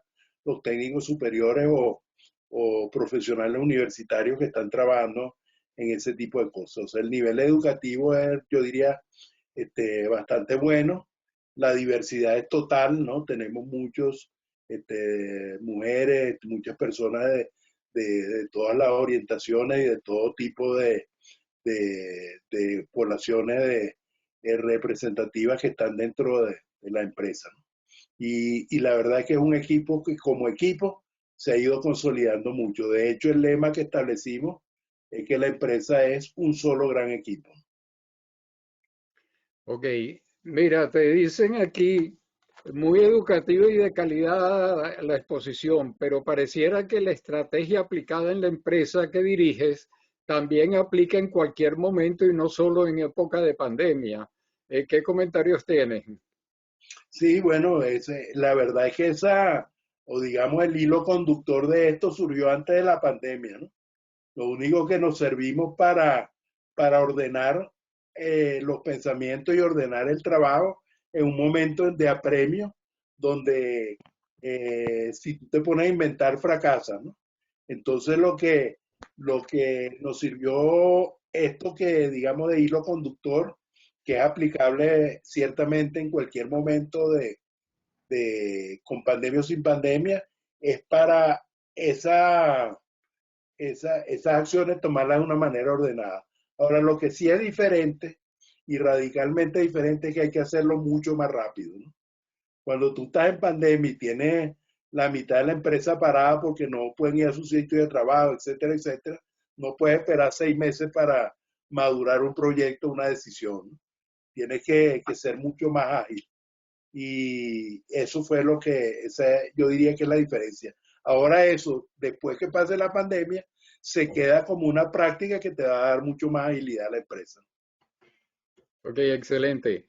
Mira, alguien que está nostálgico de la época de la Godin y de Creol, dice, recuerda que Ernesto Sugar decía algo así como que si quieren que un proyecto salga bien, reúnan a la mejor gente posible.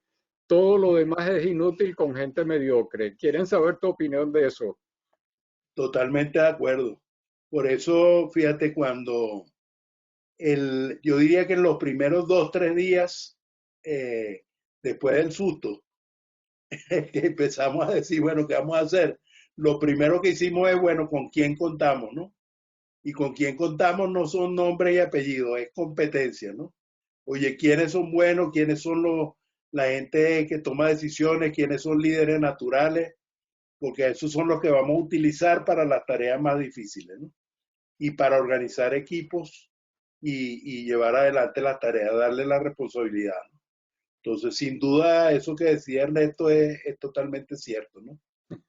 Si tú reúnes, y fíjate, por ejemplo, hay un caso específico, ¿no? El dueño de esta empresa, que es un señor venezolano veteranísimo en este tipo de trabajo, una cosa que me decía es, mira, donde estamos vendiendo menos, no tenemos que enseñarle a los vendedores que están ahí a, a vender más, sino que tenemos que agarrar a los que están vendiendo más, en donde estamos, fíjate, empezando de nuevo, ¿no? En los sitios donde estamos vendiendo más, tenemos que poner a la mejor gente que está vendiendo más en otro lado y no enseñarle a los que están en otro lado a vender más, sino aprovechar el sitio con la mejor gente. Y eso es un enfoque un poco diferente al que uno pudiera pensar, ¿no? Porque tú dices, oye, estoy vendiendo menos aquí, te voy a poner a los mejores ahí. No, a los mejores los tengo que poner donde estoy vendiendo más para que vendan más todavía, ¿no? Mira, Fíjate que sí, para mí ha sido muy interesante porque yo nunca había trabajado en el tema comercial, ¿no? Lo descubrí a esta altura y la verdad que ha sido una experiencia maravillosa. te preguntan, ¿podrías ampliar en las empresas en Colombia que cerraron? Fueron 53.000 y se perdieron 2.4 millones de personas. ¿En qué De trabajo. sectores ocurrió mayor colapso? ¿Qué pasó? En tu opinión, ¿cuáles fueron las principales causas del cierre? Y el gobierno colombiano decretó auxilios para evitarlo. ¿Cuál es tu balance? Fíjate, una de las empresas o uno de los tipos de empresas que perdieron y cerraron muchísimas fueron empresas de servicios, ¿no? O que prestaban servicios que tenían que ser presenciales. Las que no se reconvirtieron eh, murieron, ¿no? Por ejemplo, restaurantes, que aquí había una base de restaurantes y de hoteles buenísima, ¿no? Muchos cerraron porque ya no tuvieron clientes, simplemente la gente no podía ir, ¿no? Comercio también. Entonces, ¿qué fue lo que sobrevivieron? ¿Qué fue lo que hicieron? Bueno, empezaron a prestar servicio a domicilio de una manera ágil, lograron poner su oferta de productos y servicios y facilitarle a la gente lo más posible y esos fueron los que lograron pasar la situación grave y se quedaron incluso con unas nuevas líneas de negocio con estas facilidades, ¿no? Pero los que no tuvieron que cerrar, ¿no? Muchos comercios pequeños que no tenían suficiente fortaleza o que eran muy intensivos en mano de obra, no pudieron, y que vivían más o menos al día, no pudieron mantener el ritmo, ¿no? O pagarle a su gente. Y ese fue el tipo de empresa que cerró, ¿no? Que los que no eran suficientemente robustas. Por eso, en la primera lámina que tuviste cuando hablamos de los cisnes negros, una de las primeras aprendizajes fue, mira, no, hay que ser robusto porque sin duda va a venir, no sé si otra pandemia, pero alguna otra situación, y si no somos robustos no vamos a sobrevivir. Ok, Ahora, ¿cuál es mi pronóstico? Mira, mucha gente se ha reconvertido, mucha gente está arrancando fuertemente. Ayer estuve hablando con unas personas que trabajan en Barranquilla, que son consultores de zona franca y los de la gente de Barranquilla, por ejemplo, están decididos a que ellos van a ser la vanguardia de la reactivación económica. Entonces, ese espíritu, apoyado por temas del gobierno, yo creo que es el que va a dar la capacidad de resurgir. ok. Bueno, Luis, con esto terminan las preguntas. Hay varias personas anotadas en el derecho de palabra. Quiero recordarles Aquí estoy. que son 3 minutos nada más y que se anotan por el chat para que podamos tener un control. Entonces, eh, Dorian Oria quería hacer unos comentarios. Adelante, Dorian. Buenas tardes, estimados amigos. Luis, muchísimas gracias por tu presentación. Estoy leyendo tu libro Ah, qué bueno. y bueno, La debo familia venezolana confesarte, te lo agradece. sí, debo confesarte, creo que te lo comenté en LinkedIn que porque no te conocía, entonces digamos que una de las cosas que me motivó fue ver quién había hecho el prólogo, así que fue muy buena elección haber escogido a Armando para el prólogo. Bueno, yo lo que quería comentar era lo siguiente, con respecto a esa frase de ese señor que decía lo de que todo lo demás es inútil con gente mediocre. Yo he estado pensando mucho sobre eso porque eso es algo que a mí me cuesta mucho entender, porque es que pareciera que es que la gente mediocre de repente salió dentro de las matas que uno tiene en la oficina y son como una maleza. Pero realmente no es así. Esa gente que entró a trabajar en una empresa también pasó por un proceso de selección y no debimos haberlos seleccionado si eran mediocres. ¿Me explico? Esa gente cuando se empleó y se contrató tuvo que haber cumplido con unos requisitos para poder entrar en la empresa.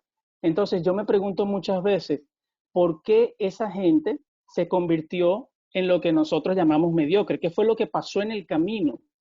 Porque es que con los sistemas que nosotros tenemos de evaluar a las personas, a veces ocurre eso, a veces es que, bueno, puede que seas mediocre para algo en lo que dejaste de ser bueno, no te actualizaste o lo que sea. Pero mi punto es que a mí hay algo que todavía estoy tratando de encontrarle la vuelta y es a las formas en las cuales nosotros hacemos las evaluaciones de desempeño.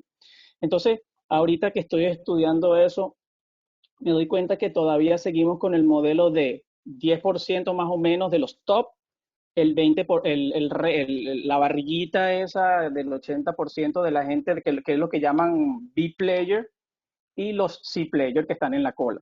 Entonces, bueno, afortunadamente hay gente ahorita trabajando, eso me agrada mucho, en cómo convertir C players en B players. Entonces, a mí realmente hoy día, con lo que yo sé, porque yo también pasé por eso, yo también creía que había gente mediocre. Listo, Eduardo, gracias. Entonces ya, lo que quería era expresar eso, ¿no? O sea, la gente mediocre no está allí por accidente, algo pasó.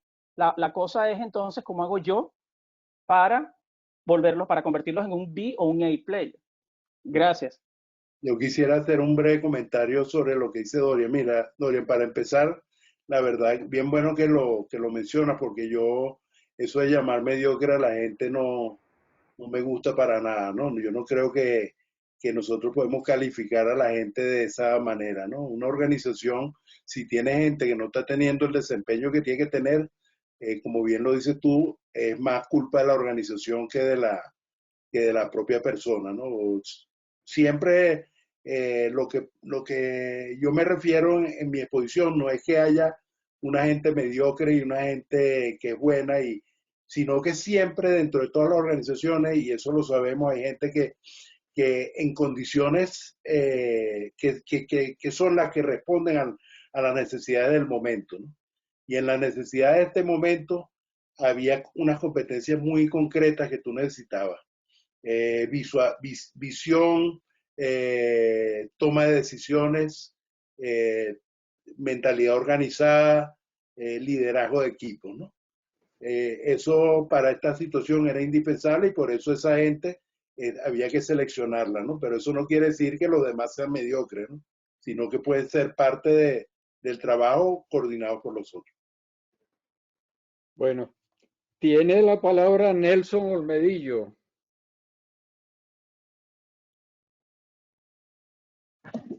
Muchas gracias, Eduardo.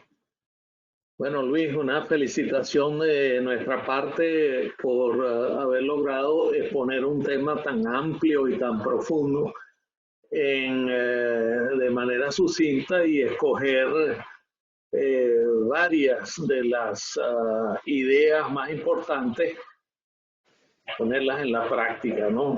Yo creo que tú eres un ejemplo de ese famoso dicho de los gringos de que has puesto tu plata donde antes habías puesto tus palabras, ¿no?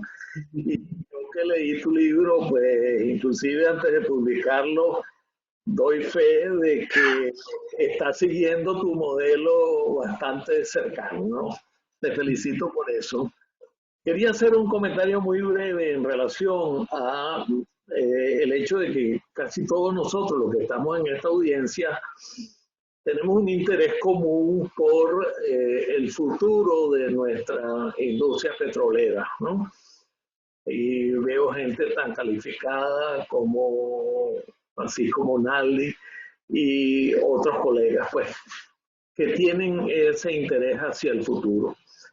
Y que nos encontraremos eventualmente en algún momento con una industria que ha sido diezmada y que todos sabemos cómo está, huelga en los comentarios, para hacer la transición de algo que está en unos niveles de performance muy bajos a buscar las maneras de lograr en el tiempo una industria con altísimos grados de excelencia, ¿no? Eso no es fácil cuando tú arrancas desde el subsótano, ¿no? Y quería entonces preguntarte, sobre todo por los comentarios acerca de las diferentes calidades del talento. Hay una escuela de psicología positiva que tiene mucho que ver con el ejemplo que diste de poner los vendedores buenos donde ya es buena la venta. Pareciera una locura, pero está demostrado que no hay que enfatizar tanto las debilidades de la gente, sino las fortalezas de la gente. Robustecer las fortalezas. Te dejo eso ahí para una reflexión. Un abrazo, Luis, te felicito. Gracias, Nelson. Sí, mira, sin duda hay que trabajar fortaleciendo las fortalezas, o sea, para sacarle el máximo provecho a esas capacidades que tiene la gente. Fíjate, ese enfoque que teníamos nosotros tradicional, y hablo nosotros, la gente que trabajó en recursos humanos, que trabaja en recursos humanos, de que, oye, vamos a detectar cuáles son las brechas y entonces vamos a focalizarnos en cerrar esas brechas. Entonces nos pasamos toda la vida enseñándole a la gente cosas que no puede aprender, ¿no? Así es. En vez de aprovechar las cosas en las cuales tiene facilidad para aprender, y esa desarrollarlas al máximo. Yo creo que ese tiene que ser el enfoque. Por supuesto, si la persona tiene la aptitud para poder aprender cosas, tú puedes cerrar ciertas brechas de conocimiento, pero brecha de competencia es muy difícil. O sea, la experiencia me ha demostrado que tienes que ver cuáles son las fortalezas de la gente, esas son las que tienes que reforzar, darle algunas herramientas. Por ejemplo, este ejemplo a mí me gusta muchísimo porque fue una idea de una de las vicepresidentas de la empresa que me reporta a mí que ella se le ocurrió, bueno, ¿por qué en vez de nosotros contratar un experto en desarrollo de procesos, no le enseñamos a la gente a que desarrolle procesos? Entonces nos buscamos al mejor instructor en desarrollo de procesos de la Universidad de los Andes y el tipo en una semana le enseñó a todos los gerentes, que eran gente competente, a desarrollar procesos y ahora todos son analistas de procesos, todos mejoran su proceso, todos lo representan con herramientas tecnológicas. Entonces, oye, fue una maravilla, ¿no? Ese es el tipo de cosas que debemos hacer. Pero totalmente de acuerdo con lo que plantea.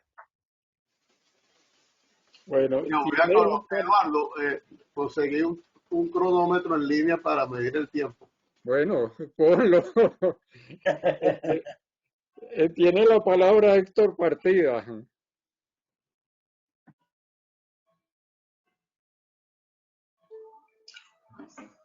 Buenas tardes. No veo que el cronómetro esté andando, Eduardo. Y ahora sí. Bueno, señor Luis, excelente su ponencia.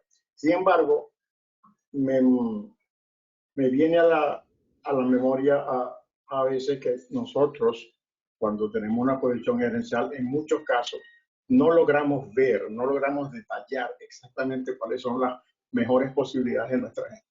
Yo he visto gente que era mediocre o estándar, normal en un sitio y después lo cambiaron de sitio y fue un genio, ¿no? Entonces, pero volviendo a los vendedores y el mercado, yo no estoy muy de acuerdo 100% con lo que se ha hablado, porque también pienso que los mejores vendedores, si los pusiéramos en donde no estamos vendiendo, es posible que esa condición de mejores vendedores pudieran en un momento dado descubrir un mercado subyacente que los que están ahí no lo han podido descubrir, por re o por fa, eso no importa. Pero también tenemos que, yo creo que nosotros tenemos que poner nuestra mejor gente en donde hay más carencia en lo que estamos haciendo, porque ellos pueden detectar cosas que los otros no han detectado. No sé cómo la ve usted, ¿no?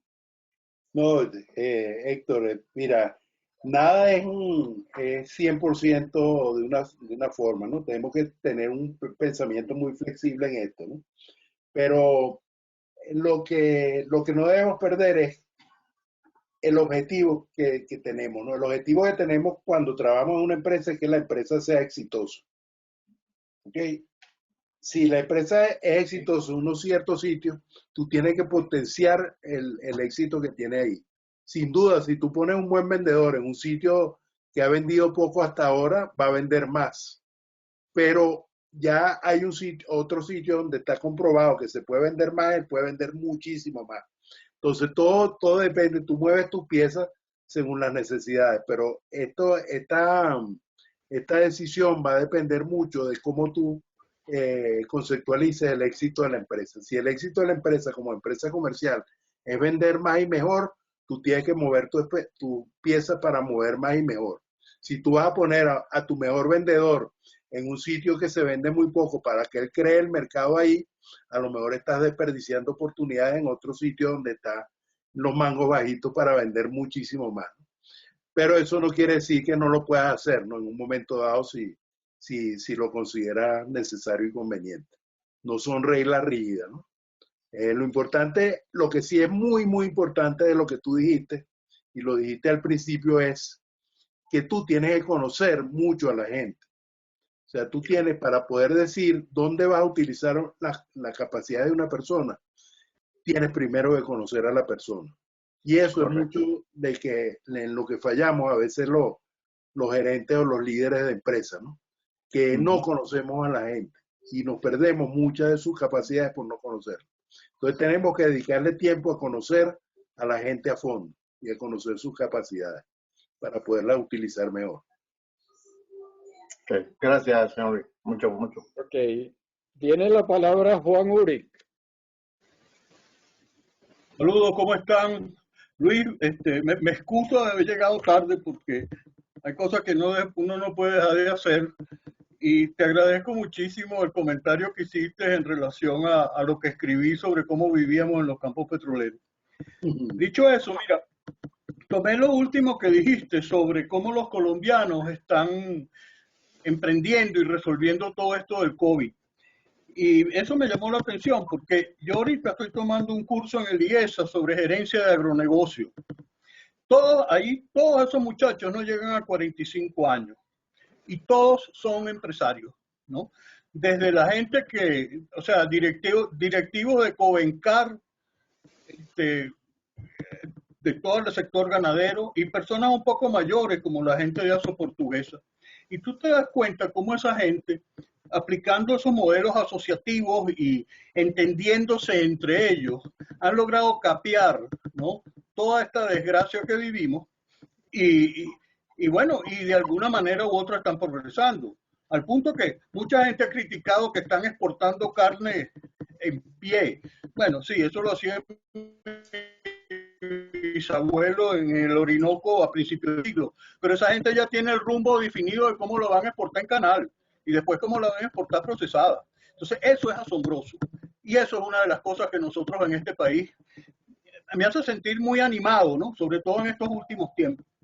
Y lo otro que te quería comentar, chicos, un poco reflexionando ayer sobre esas mismas cosas y todo lo que he ido viendo en este curso, es que tal vez lo más difícil, no sé, dime tú que eres un experto en recursos humanos, ¿cómo creamos un espíritu de cuerpo y compromiso con empresas, como dicen todos los jefes de nosotros de otra época, que en gran medida lograron algo de eso en nuestra industria? Pero a mí me parece sumamente difícil que ese espíritu de cuerpo y ese sentido de propósito se desarrolle cuando una empresa es del Estado, porque es muy difícil, en mi opinión, generar ese sentimiento de propiedad. En general, al menos que pase lo que pasa en el servicio postal de los Estados Unidos o de la gente que trabaja en el Departamento de Defensa, que lo que tienen es un enorme sentido patriótico de servicio a su país. Entonces ahí sí funciona, pero me da la impresión de que en Venezuela el reto es todavía mucho más grande. Te agradecería tus comentarios sobre eso, Luis. Gracias. Fíjate, Carlos, no llegué a los 3 minutos. No, y eso que no comenté la regla adicional, que es que el que se pase del tiempo va a tener que donar a VAPA y a Benemérica $1 por segundo. Tienes razón, hay que hacer eso.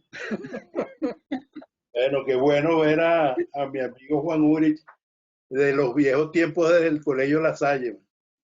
Así que sí, señor. Nos conocemos hace muchísimos años. Juan, mira, fíjate, esa pregunta es bien importante porque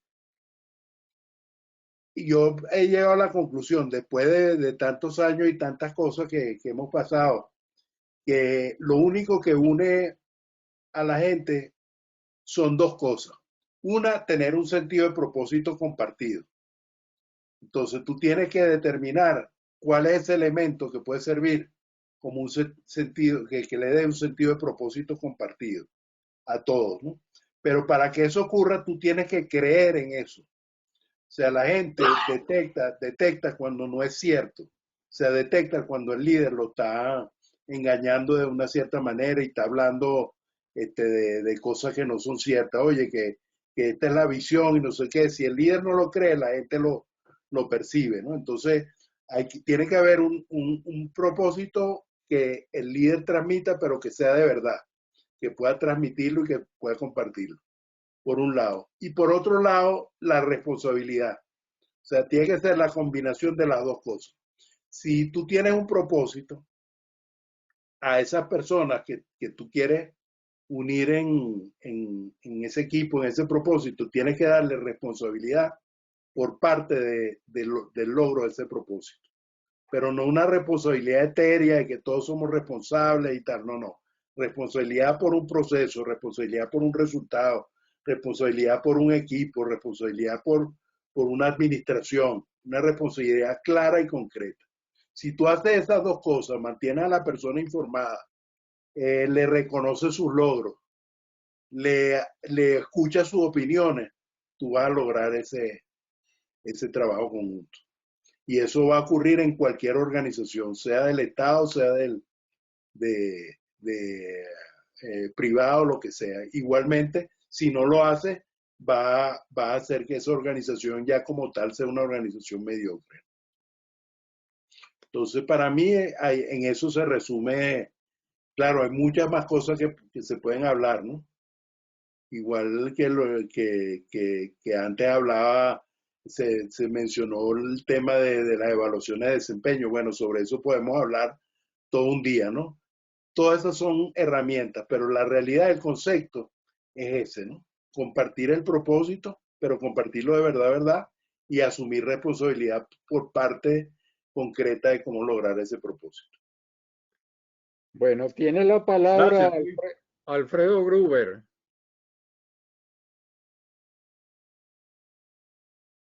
Apreciado amigo, un gran saludo a todos, especialmente a Luis. Me encantó la presentación, Luis, excelente.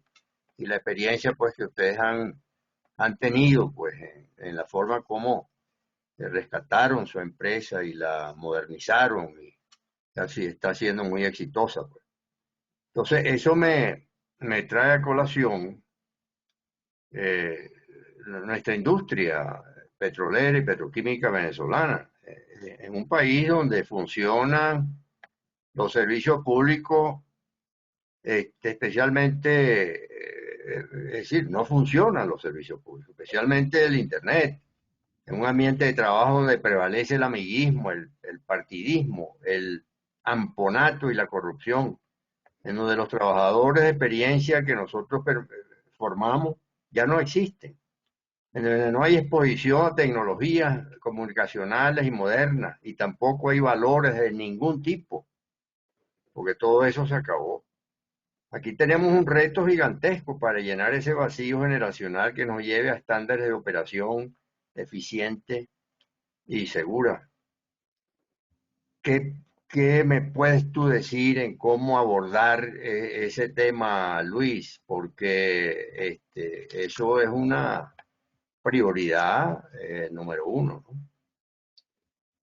Entonces tendríamos que cambiarle la mentalidad a los trabajadores para poder recuperar la industria y poder recuperar equipos de trabajo que puedan lograr resultados que nosotros tendríamos la expectativa de lograr.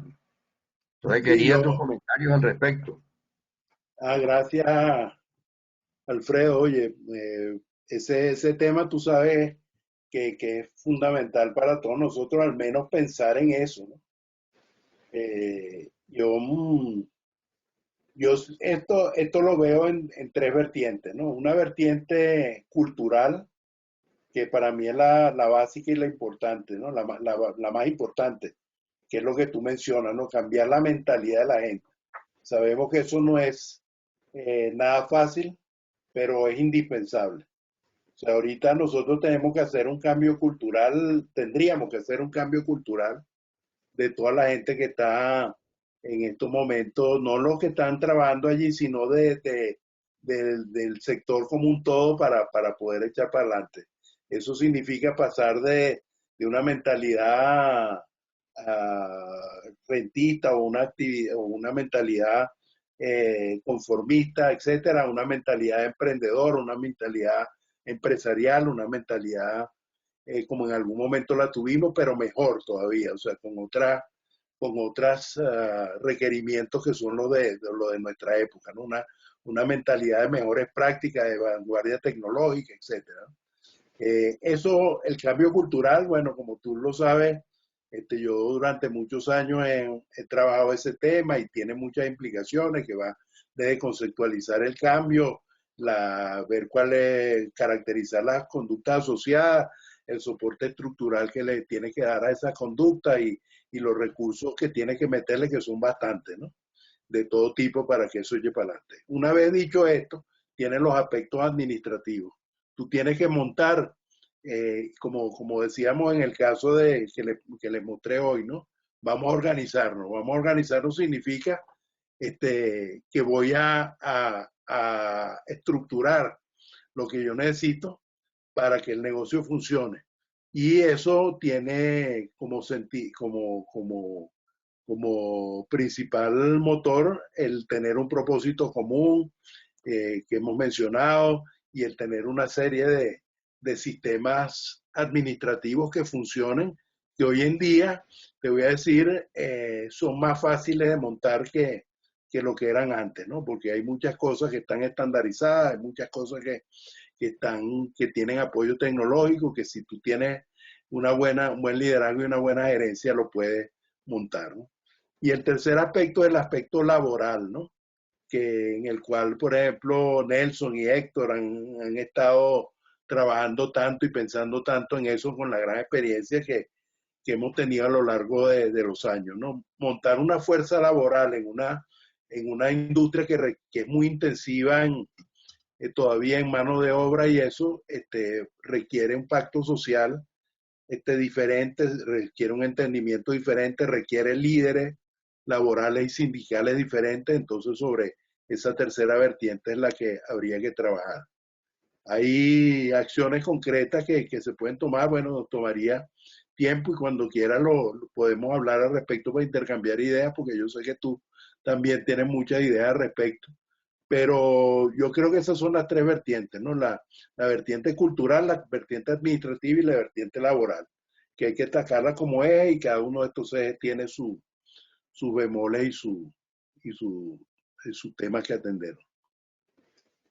Luis, hay una última pregunta en el chat que es Grandes Ligas. Te preguntan si en tu opinión, si Venezuela es recuperable.